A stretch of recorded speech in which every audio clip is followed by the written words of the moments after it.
முன்னேற்ற கழகம் ஆட்சிக்கு வந்து இது 5வது நீட். முதல் நீட்டே நடக்க விட மாட்டோம் என்று சொன்னார்கள். ஆக அதிலிருந்து இவர்கள் எதையுமே இவர்கள் செய்கிறோம் என்று சொல்வதை செய்ய முடியாது என்பதை இன்று நீட்டாக சொல்லிக் கொள்கிறோம் நாங்கள். அடுத்து இன்று முக்கியமாக நம் பத்திரிகை சகோதரர்களை எல்லாம் அழைத்தது, நாம் எல்லாம் மனதிற்கு மிகுந்த வருத்தம் அளிக்கக்கூடிய பஹல்காம் காஷ்மீர் தீவிரவாத தாக்குதல், பயணிகள் மீது, ஏன் தேனிலவு சென்ற பயணிகள் மீது கூட தாக்குதல் நடந்து குண்டடிப்பட்டு, அதில் குறிப்பாக ஆண்கள் என்று பாகுபாடு பார்த்து கொல்லப்பட்டு, இன்று மிக மிக சோகமான சூழ்நிலையில் இந்த நாடு மட்டுமல்ல உலகமே இருக்கிறது. இன்று தமிழகத்தில் கூட சில ஆதரவு குரல்கள் வரவில்லை என்றால் கூட பாரத தேசத்திற்காக 30 நாடுகள் தங்களது ஆதரவு குரலை தெரிவித்திருக்கிறார்கள். இது ஒன்றே நம் பாரதத்திற்கு உலக அரங்கில் தீவிரவாதத்தை எதிர்ப்பதற்கு எந்த அளவிற்கு ஆதரவு இருக்கிறது, குறிப்பாக நம் பாரத பிரதமருக்கு எந்த அளவிற்கு ஆதரவு இருக்கிறது. வெளிநாடு செல்கிறார் என்று சொல்லிக் கொண்டிருந்தார்கள், விமர்சனம் செய்து கொண்டிருந்தார்கள். ஆனால் வெளிநாடு சென்றது நம் நட்புறவிற்காகவும், நம் நாட்டிற்கு ஒரு பிரச்சனை வந்தால் உலகில் பல நாடுகள் நம்மோடு இருக்க வேண்டும் என்பதற்காக ஒரு நல்லெண்ண அடிப்படையில் அவர் சென்று வந்த பயணங்கள் இன்று நல்லெண்ண அடிப்படையில் நமக்கு உதவுகிறது. அதனால் இன்று தீவிரவாத தாக்குதல் யாருக்கும் உகந்ததல்ல, எந்த தேசத்திற்கும் உகந்ததல்ல, பாரத தேசத்திற்கு ஒட்டுமொத்தமாக உகந்தது அல்ல. ஏனென்றால் மற்ற தேசங்களை விட நாம் ஒரு தீவிரவாத நாட்டை பக்கத்திலேயே வைத்துக் கொண்டிருக்கிறோம். அந்த வகையில் நாமெல்லாம் பாதுகாப்பாக இருக்க வேண்டும் என்பதுதான் அனைவரின் எண்ணம். அதனால் அந்த தீவிரவாத தாக்குதலை எதிர்த்து பாரதிய ஜனதா கட்சியின் சார்பில் நாளை மாலை 4 மணிக்கு மிகப்பெரிய ஆர்ப்பாட்டம் தமிழகம் முழுவதும் நடைபெறுகிறது. ஒவ்வொரு மாவட்டத்திலும் இந்த ஆர்ப்பாட்டம் நடைபெறுகிறது. சென்னையில் 7 மாவட்டத்தை சார்ந்து சேர்த்து சென்னையில் நடைபெறுகிறது. மற்ற 61 மாவட்டங்கள் அந்தந்த மாவட்டங்களில் நடைபெறுகிறது. இதில் தலைவர்கள் அனைவரும் இதில் தலைமை தாங்குகிறார்கள். முக்கியமாக சென்னையில் நடக்கும் ஆர்ப்பாட்டத்திற்கு நமது மாநில தலைவர் மரியாதைக்குரிய அண்ணன் நயினார் நாகேந்திரன் அவர்கள் கலந்து கொள்கிறார்கள். அவர்களோடு நானும் கலந்து கொள்கிறேன். அதே போல கோவையில் நடக்கும் ஆர்ப்பாட்டத்திற்கு முன்னாள் மாநில தலைவர் தம்பி அண்ணாமலை அவர்கள் தலைமை தாங்குகிறார்கள். சகோதரி சட்டமன்ற உறுப்பினர் வானதி ஸ்ரீனிவாசன் அவர்களும் கலந்து கொள்கிறார்கள். மதுரையில் முன்னாள் மத்திய அமைச்சர் மரியாதைக்குரிய அண்ணன் பொன் ராதாகிருஷ்ணன் அவர்கள் தலைமை தாங்குகிறார்கள். திண்டுக்கல்லில் மரியாதைக்குரிய அண்ணன் முன்னாள் தேசிய செயலாளர் தேசிய செயற்குழு உறுப்பினர் அண்ணன் ராஜா அவர்கள் தலைமை தாங்குகிறார்கள். ஆக முக்கிய நகரங்களில் இந்த முக்கிய தலைவர்கள் தலைமை தாங்குகிறார்கள். அந்தந்த மாவட்டத்தில் அந்தந்த மாவட்டத்தை சார்ந்த முக்கிய தலைவர்கள் மாவட்ட தலைவர்கள் தலைமையில் மிக பிரம்மாண்டமான ஆர்ப்பாட்டம், கண்டன ஆர்ப்பாட்டம். தீவிரவாத தாக்குதலுக்கு எந்த வகையிலும் இந்தியா ஒத்துப்போகாது என்பதை வலியுறுத்துவதற்கான ஆர்ப்பாட்டம் நடைபெற இருக்கிறது. பாகிஸ்தானை பற்றி சொல்லும் பொழுது பாகிஸ்தானை சார்ந்த அதிகாரி சொன்னார், சிந்து நதியில் ரத்தம் ஓடும் என்று சொன்னார். இந்தியா என்ன பதில் சொன்னது என்றால், ரத்தமும் தண்ணீரும் ஒரு சேர ஓட முடியாது என்பதில் நாங்கள் தீவிரமாக இருக்கிறோம் என்று சொன்னார்கள். ஆக அது மட்டுமல்ல, இந்தியா எவ்வளவு பெருந்தன்மை உள்ள நாடு என்றால், ஏறக்குறைய 6000 விசாக்கள் சென்ற வருடம் மட்டும் பாகிஸ்தான் சகோதர சகோதரிகளுக்கு இங்கே வந்து சிகிச்சை அளிப்பதற்கு கொடுக்கப்பட்டிருக்கிறது. இங்கே உள்ள சில எதிர்க்கட்சிகள், இங்கே உள்ள சிகிச்சை அளிப்பவர்களாக இருக்கட்டும், பாகிஸ்தானை சார்ந்தவர்களாக இருக்கட்டும், பாகிஸ்தான் விசா தடுக்கப்படுகிறது, முடக்கப்படுகிறது என்று சொல்வதை விட தீவிரவாதம் முடக்கப்படுகிறது என்று சொல்வதுதான் சரியான வாதமாக இருக்கும். ஆக பயங்கரவாதமும் தீவிரவாதமும் தடுக்கப்படுவதற்காக பாகிஸ்தானில் உள்ள விசாக்கள் தடுக்கப்படுகிறது என்பது மட்டுமல்லாமல், இங்கே சிகிச்சை பெற்றுக் கொண்டிருப்பவர்கள் வெளியேற வேண்டும் என்று ஒரு கால நிர்ணயம் கொடுக்கப்பட்டது. மனிதாபிமானமற்றதாக இல்லை, மனிதாபிமானமற்ற செயலுக்கு எதிர்ப்பு தெரிவிப்பதாகத்தான். நாம் எவ்வளவு மனிதாபிமானம் உள்ளவர்களாக இருப்பதானால் அதற்கு கூட சற்று தளர்வு கொடுத்திருக்கிறார்கள் சிகிச்சை அளிப்பவர்களுக்கு, சிகிச்சை பெற்றுக்கொண்டிருப்பவர்களுக்கு. ஆனால் தமிழகத்தில் எந்தெந்த மாவட்டங்களில் எங்கெல்லாம் பாகிஸ்தானியர்கள் இருக்கிறார்கள் என்பதை தீவிரமாக கண்டுபிடித்து அவர்களை வெளியேற்ற வேண்டும் என்றும் தமிழக அரசிற்கு எங்களது பாரதிய ஜனதா கட்சியின் சார்பில் நாங்கள் கோரிக்கை வைக்கிறோம். ஆக மனிதாபிமானமற்ற செயலுக்கு தான் நாம் எதிர்க்கிறோமே தவிர நாம் வேறு எதையும் எதிர்க்கவில்லை. என்னை பொறுத்த மட்டில் நாங்கள் எல்லாம் நாளை எல்லோரும் ஒன்று கூடுவது, கட்சி பாகுபாடின்றி, கட்சி எல்லையின்றி இன்று எல்லோரும் ஒன்று கூடுகிறார்கள்.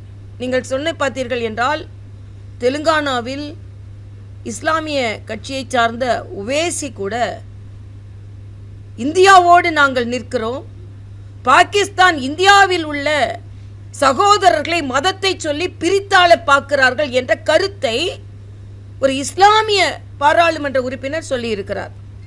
அதனால் எல்லோரும் மதம் சார்ந்து அல்ல, இது மனம் சார்ந்து எல்லோரும் ஒன்று கூடி நிற்கிறோம். இதை தான் நாங்களும் வலியுறுத்துகிறோம். வேண்டுமென்றே இதை மத பிரச்சனையாக எதிராணியில் உள்ளவர்கள் தான் எடுக்கிறார்களே தவிர நாம் மனம் சார்ந்ததாக, மனிதம் சார்ந்ததாக நாம் இதை அணுகுகிறோம். நம் நாட்டிற்கு ஒரு பாதுகாப்பு வேண்டும், நம் நாட்டின் மீது தாக்குதல் நடந்ததற்கு எதிர்ப்பு தெரிவிக்கிறோம், நம் நாட்டு குடிமக்கள் மீது ஏற்பட்ட தாக்குதலை நாம் எதிர்க்கிறோம் என்பதை, நாம் தீவிரவாதத்தை தீவிரமாக எதிர்க்கிறோம் என்ற வகையில் நாளைய ஆர்ப்பாட்டம் நடைபெறும்.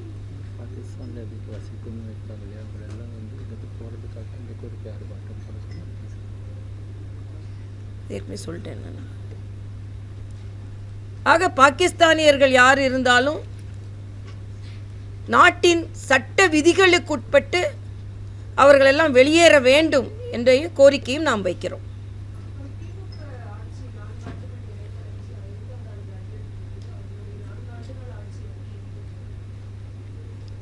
ஏற்கனவே சொல்லிட்டேன்ல, நீட்டை பற்றி சொல்லும் பொழுது முதல் கையெழுத்து நீட்டுக்கான வேற சொல்லலை, முதல் கையெழுத்து நீட்டுக்கான கையெழுத்துன்னு சொல்லி 5வது முறை திராவிட முன்னேற்ற கழக ஆட்சிக்கு வந்தப்ப நீட் நடைபெறுகிறது. ஆக நீட்டா அவங்களால எதுவும் செய்ய முடியாது என்பதை நீட், அதனால் அவர்கள் ஆட்சி நீட்டிக்கவும் முடியாது என்பதை நீட் சொல்கிறது. 2026 full stop for DMK government. அது மட்டுமல்ல, இது 4 ஆண்டு திராவிட முன்னேற்ற கழக ஆட்சி என்பது எங்கள்கிட்ட கேட்காதுங்க, போராடி கொண்டிருக்கும் செவிலியரிடம் கேளுங்கள். அவர்கள் தற்காலிக செவிலியர்கள் ஏறக்குறைய 14,000 பேர் அரை சம்பளம் வாங்கிக் கொண்டு பணியாற்றி கொண்டிருக்கிறார்கள். கரோனா காலத்தில் பணியாற்றிய மருத்துவர்களிடம் கேளுங்கள், ஜாக்டோஜியோ அவர்களிடம் கேளுங்கள், காவலர்களிடம் கேளுங்கள். காவலர் படிப்புக்கு படித்த இளைஞர்கள் பரீட்சை எழுதிவிட்டு தேர்வாகாமல் இருக்கிறார்கள், பணி செய்ய ஆதரவு கிடைக்காமல் இருக்கிறார்கள், பரீட்சை எழுதுவதும் தடுக்கப்பட்டு கொண்டிருக்கிறது. துப்புரவு தொழிலாளர்கள், நேற்று அங்கன்வாடியை சார்ந்த குழந்தைகளை பார்த்து கொள்ளுகின்ற அங்கன்வாடியை சார்ந்த தொழிலாளர்கள் போராட்டத்தில் ஈடுபட்டு கொண்டிருக்கிறார்கள். இங்கே மக்கள் எல்லாம் போராட்டத்தில் ஈடுபட்டு கொண்டிருக்கிறார்கள். முதலமைச்சர் பாராட்டு மழையில் நனைந்து கொண்டிருக்கிறார். கட்டாயப்படுத்தி பாராட்டு விழாக்கள் நடைபெற்று கொண்டிருக்கிறது. விளம்பரங்கள் நீங்கள் பார்த்தீர்கள் என்றால் மக்களுக்கு செலவிடக்கூடிய பணத்தை விளம்பரமாக செலவிட்டு போராடி கொண்டிருங்கள். ஒரு பக்கம் எங்களுக்கு அதை பற்றி கவலைகளை, மக்களை பற்றி கவலைகளை, நாங்கள் பாராட்டி கொண்டே இருப்போம் என்று எல்லாவற்றிற்கும் பாராட்டு. எதுக்கு பாராட்டு நான் கேட்கிறேன். என்ன சாதனை? மாநில சுயாட்சி நாயகனுக்கு பாராட்டம். என்ன மாநில சுயாட்சி நாயகன்? அடைந்தால் திராவிட நாடு, இல்லை என்றால் சுடுகாடு என்று சொன்னவர்கள் இன்னைக்கு எந்த நிலையில இருக்கிறீங்க?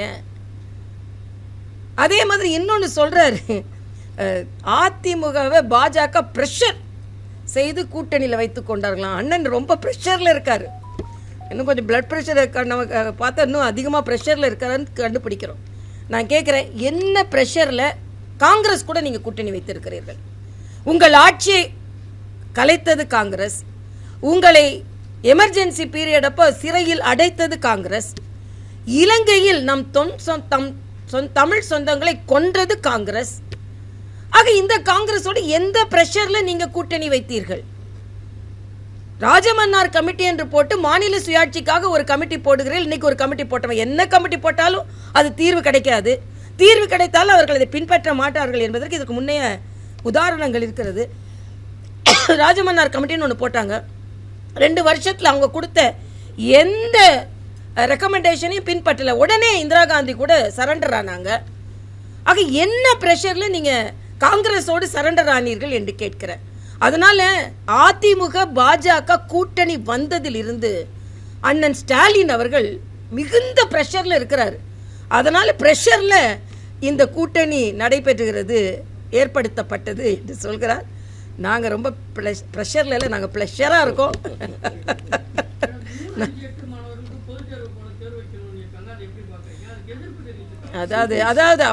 அதாவது அறிவுபூர்வமாக எதிர்க்கு என்றாலும் ஸ்டாலினின் அமைச்சரவை எதிர்ப்பு தெரிவிக்குங்க. சிபிஎஸ்ல 5-8க்கு பொதுத் தேர்வு நடக்கும். இதுல அன்பின் மகேஷ் பொய்யா பேசிக் கொண்டிருக்கிறார். ஏதோ டிராப் அவுட் இருக்குமா, அவங்கள அதே பள்ளியில் அதே வகுப்புல உட்கார வைத்து விடுவார்களாம். இது தெளிவாக மத்திய அரசின் திட்டம் எதுவுமே மக்களுக்கானது, மாணவர்களுக்கானது. இந்த பரீட்சை 8வது பரீட்சை எப்படி தெரியுமா நடக்கும்? ஒருவேளை அவங்க ஃபெயில் ஆயிட்டாங்கன்னா 2 மாதங்களுக்கு சிறப்பு ஆசிரியர்களை போட்டு அவர்களுக்கு பயிற்சி கொடுத்து 2வது மாதத்தில் திருப்பி பரீட்சை வைக்கப்படும். அந்த பரீட்சையில பாஸ் ஆகுனா உடனே அவங்கள அடுத்த கிளாஸுக்கு, அந்த லீவ் நேரத்தில் பரீட்சை வச்சு அடுத்த கிளாஸுக்கு அவங்களை ப்ரமோட் பண்ணி விடுவாங்க. எந்த தமிழக மாணவரும் மாணவியும் 2 மாசம் சிறப்பு பயிற்சிக்கு பின்பு ஃபெயில் ஆக மாட்டாங்க. அன்பின் பொய்யாமலிக்கு வேணா அது புரியாம இருக்கலாம். ஆனா எனக்கு மாணவர்களை பற்றி நன்றாக தெரியும். இன்னொன்று, சென்ட்ரல் போர்டில் பாஸ் சதவீதம் 30 மார்க்கு, தமிழ்நாட்டில் 35. ஆக 30 மார்க்கு கூட பாஸ் பண்ண முடியலனா அவங்க எப்படி இன்னொரு கிளாஸுக்கு போய் அவங்க திறமையாளர்களாக ஆவாங்க? சரி, 8வது ஆல் பாஸ் கொடுத்துறீங்க, 9வதுல ஆக 9வதுல தடுமாற மாட்டார்களா? ஆக 9வதில் தடுமாற்றக்கூடாது இருக்கிறதுக்காக, அவர்கள் தடம் பதிக்க வேண்டும் என்பதற்காக 8வதிலேயே அவர்கள் பலம் பொருந்திய மாணவர்களாக மாற்றுவதற்கான சக்தி இது. ஒன்றை சொல்லுவாங்க, இன்னொன்றை சொல்ல மாட்டாங்க. ஃபெயில் ஆக்குவாங்கன்னு சொல்றாங்களே தவிர ஃபெயிலான மாணவர்களுக்கு சிறப்பு கவனம் செலுத்தி அவர்கள் 2 மாசத்துல திருப்பி பரீட்சை வச்சு அவங்கள பாஸ் பண்றாங்கன்னு சொல்றது கிடையாது.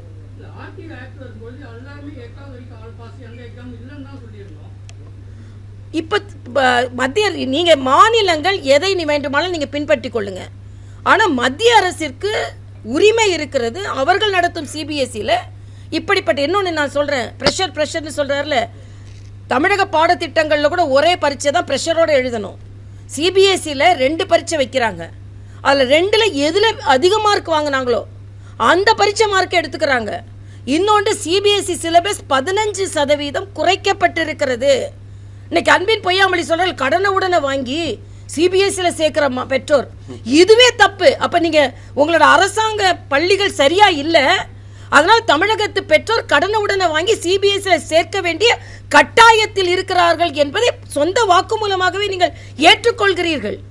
ஆக பள்ளி கல்வித்துறை, இதுல வேற நீங்க பள்ளி கல்வித்துறையை நான் மத சடங்காக மாற்ற மாட்டோம், மூட நம்பிக்கை அங்க இருக்கக்கூடாது, சோசியல் ஜஸ்டிஸ் தான் இருக்கணும் அப்படின்னு சொல்ற திராவிட முன்னேற்ற கழக அண்ணன் ஸ்டாலின் தலைமையில் உள்ள பள்ளியில தான் அறிவுக்கு பதிலாக அறிவாள் இருக்கிறது பையில. ஒற்றுமைக்கு பதிலாக சாதிய வேற்றுமை இருக்கிறது. இதுவரைக்கும் எந்த ஆட்சியிலும் குழந்தைகளுக்கு மத்தியில சாதிய வேற்றுமை அவர்கள் அடித்து கொண்டது கிடையாது. இந்த ஆட்சியில மட்டும்தான் நடக்குது. இந்த ஆட்சியில மட்டும்தான் குடிநீர்ல மலம் கலக்கப்பட்டது, கழிக்கப்பட வேண்டிய மலம் கலக்கப்பட்டது. ஆக எல்லா விதத்திலும் சமூக நீதிக்கு எதிராக இருக்கிறீர்கள். நீங்கள் சமூக நீதி மட்டும் பகுத்தறிவு மட்டும்தான், பகுத்தாய்ந்த அறிவே உங்களுக்கு இல்லையே. நீங்க என்ன சிபிஎஸ்ல சொல்லி கொடுக்கறாங்க? பாண்டிச்சேரியில் நான் பெருமையா சொல்லுவேன், அனைத்து அரசாங்க பள்ளிகளிலும் சிபிஎஸ்இ ஆகிவிட்டது. அதனால கடனை உடனே வாங்கி பெற்றோர் சேர்க்க வேண்டியதில்லை.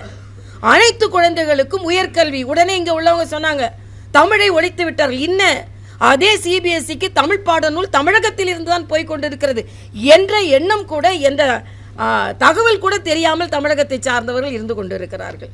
அதனால இன்று பள்ளி கல்வியை தயவு செய்து மாணவர்களும் பெற்றோரும் விட்டுவிடுங்கள். உங்களை அரசியலாக்காதீர்கள் என்று தான் நான் கேட்டுக்கொள்கிறேன்.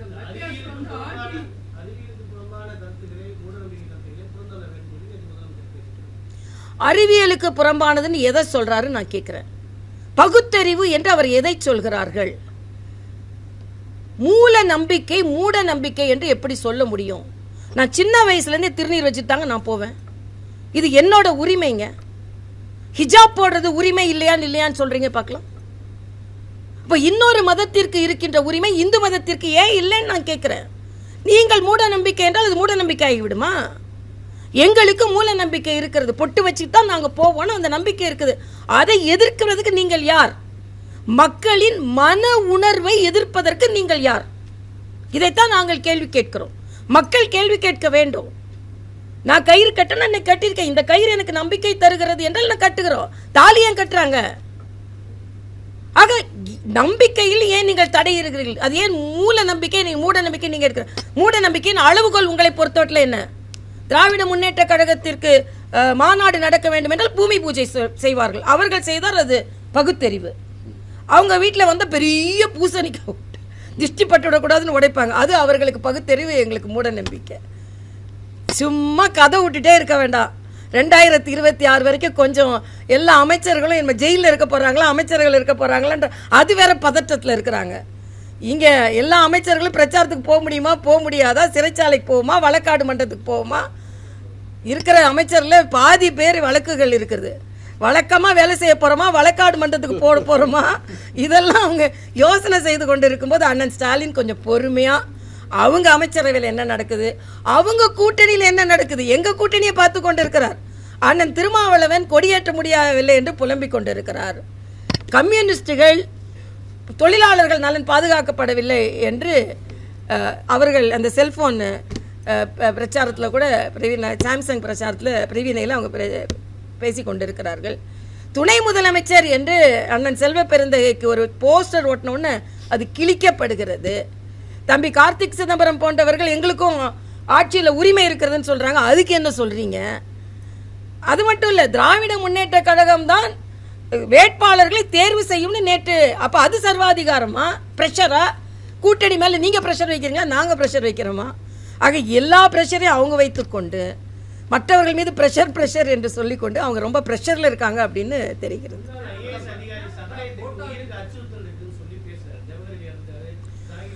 அதாவது சகாயத்துக்கும் அச்சுறுத்தல் இருக்கிறது, மதுரை ஆதீனத்திற்கும் அச்சுறுத்தல் இருக்கிறது.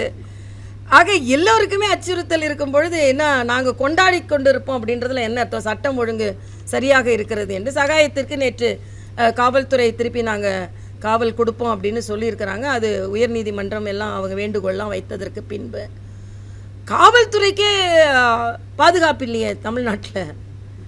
காவல்துறையில் உள்ள ஒரு சகோதரியே எனக்கு பாதுகாப்பு இல்லை, நான் சிலற்றை எதிர்த்து பேசியதனால் எனது அலுவலகம் எரிக்கப்பட்டது என்று தமிழ்நாட்டில் தான் ஒரு காவல்துறை அதிகாரி தனது குற்றச்சாட்டை வைத்தார்கள். அதனால் இன்னைக்கு ரொம்ப ப்ரெஷரில் இருக்காங்க. கொஞ்சம் ஈஸாகட்டும், ப்ரெஷர் குக்கர் மாதிரி கவலைப்பட வேண்டாம்.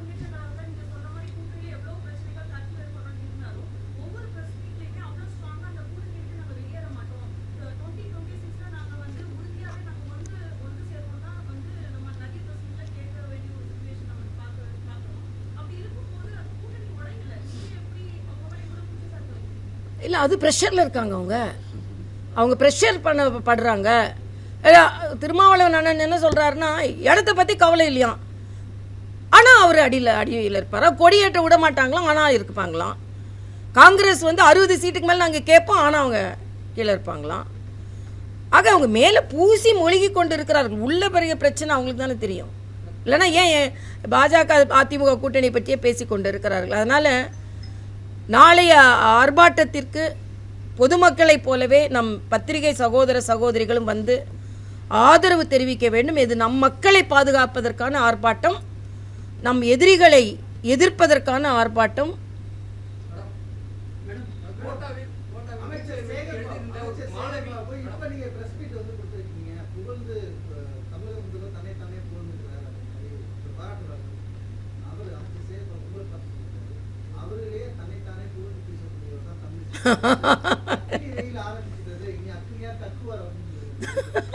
பரவாயில்ல, அக்னியா கக்குவார்னு அவருக்கே தெரியும். நான் என்ன நான் நீங்கள் பத்திரிகை புரட்டி பாருங்கள், நான் 2 மாநில கவர்னராக இருந்து இதை விட நல்லா பணியாற்றினேன். எனக்கா நான் அதை சொல்லி கொண்டு இருக்கிறேன்னா இல்லை. அதனால் நாங்கள் 2026 நாங்கள் எங்களை பார்த்துக்கொள்வோம். அண்ணன் சேகர் பாபு அவர்களும் நீங்கள் கவலைப்படாமல் இருக்கலாம். இன்னும் கொஞ்சம் குடமுழுக்கு இடமுழுக்கெல்லாம் இருந்து நாங்களாம் முடிச்சிருங்க, இல்லைனா அவருங்க நீங்கள் போக முடியாது. அண்ணன் ஸ்டாலின் ஒரு குடமுழுக்கு கூட அவங்க போனதில்லை, இனிமேல் எந்த குடமுழுக்குக்கும் போக முடியாத அளவிற்கு ஏற்கனவே நான் சொல்லிட்டேன். நேற்று விழிஞ்சியம் ஏர்போர்ட்டுக்கு போர்ட்டுக்கு அந்த மாநில முதலமைச்சர் வந்து வரவேற்று இருக்கிறார். அந்த மாநிலத்தை சார்ந்த பாராளுமன்ற உறுப்பினர் மேடையில் இருந்திருக்கிறார். ஆனால் நான் தெலுங்கானா கவர்னராக இருக்கும்போது கேசிஆர் எதற்கும் பிரதமரை வரவேற்கவில்லை, இன்று வீட்டில் இருக்கிறார். அதே போல் அண்ணன் ஸ்டாலின் அவர்கள் பிரதமரை எதற்கும் வரவேற்கவில்லை, 2020 வீட்டில் இருக்க போகிறார். அதைத்தான் நாங்கள் சொல்லிக்கொண்டோம். Every picture here has its own kutti story. This is Anandan family. His dream home in the city is not just a dream anymore. Anwar's investment in a plot changed the plot of his whole life. John definitely couldn't live inside the box, so he thought a little outside the box. 15,000 happy stories in 12 years across many cities. You could also come home and be a part of this story. G Square, come home.